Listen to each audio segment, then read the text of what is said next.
Hi there, today we're talking about ideas to try and develop your child's throwing and catching skills.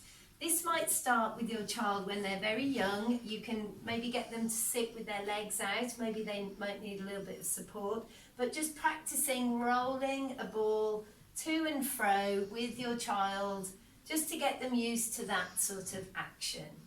Once your child has developed that skill, you might want to come into a kneeling position and maybe using a nice soft ball or something that's quite fun and motivating, start to develop that gentle throwing and catching, encouraging your child with verbal prompts such as ready, steady, hands together, and getting them to look at where the ball is going to land.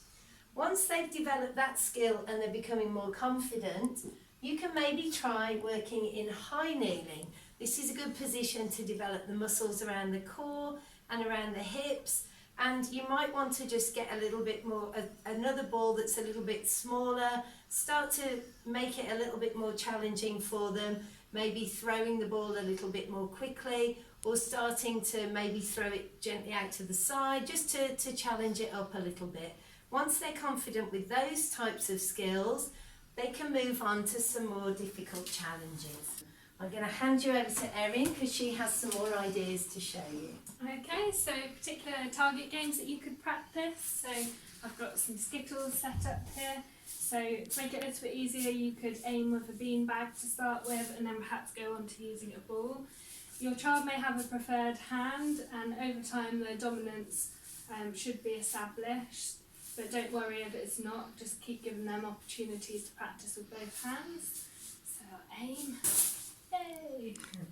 And then I'll get my beanbag back. So I've got a tub here on its side to make it a little bit easier, but you could have a bin, and again you could make it bigger or smaller to make it a bit harder or easier. And then again aiming into that tub and seeing if I can get it in.